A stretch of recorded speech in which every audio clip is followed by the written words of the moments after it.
சினிமாக்காரர் கூத்தாடி. எதற்காக நானும் தம்பி ரமேஷ் அவர்கள் இதை தொடர்ந்து பேசுறோம்னா, எங்க தலைவர் கூத்தாடியாக இருந்து கொண்டு தமிழ்நாட்டுடைய மக்களின் உரிமைக்காக போராடி இருக்கிறாரு, வாழ்ந்திருக்கிறாரு, குரல் கொடுத்திருக்கிறாரு.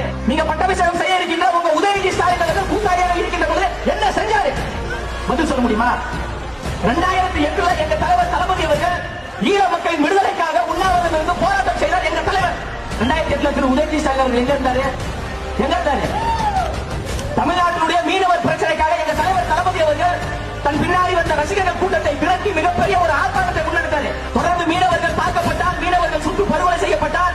உலக வரைபடத்தில் இலங்கை என்கின்ற ஒரு நாடே இல்லாமல் போயிருந்து எங்க தலைவர் கூத்தாடியாக இருந்து கொண்டு பேசுறாரு. அரசியல் கட்சி தலைவராக இருந்து கொண்டு நீங்க என்னத்தை கிழிச்சிங்க? இந்த கேள்வி நாங்க கேட்போம், பதில் சொல்லணும்ல. பதில் சொல்றது கிடையாது. உடனே முன்வைப்பது கூத்தாடி சினிமாக்கார். எங்க தலைவர் கூத்தாடியாக இருந்து கொண்டுதான் விலையில்லா விருந்தகத்தை நடத்தி கொண்டிருக்காரு. எங்க தலைவர் கூத்தாடியாக இருந்து கொண்டுதான் இரவு பாடசாலையை நடத்தி கொண்டிருக்காரு. எங்க தலைவர் கூத்தாடியாக இருந்து கொண்டுதான் நூலகம் நடத்தி கொண்டிருக்காரு. எங்க தலைவர் கூத்தாடியாக இருந்து கொண்டுதான் முதியோர் உதவித்தொகை என்கிற ஒரு திட்டத்தை தமிழ்நாடு முழுவதும் தோழர்கள் செய்து கொண்டிருக்காங்க. எங்க தலைவர் கூத்தாடியாக இருந்து கொண்டுதான் குருவியகம் நடத்துறாரு.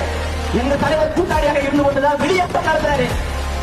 எங்க தலைவர் கூத்தாடியாக இருந்து கொண்டுதான் மக்களுக்கான பல உதவிகளை செய்து கொண்டிருக்காரு. அரசியல் கட்சி தலைவராக இருக்கக்கூடிய நீங்கள் என்ன செஞ்சீங்க?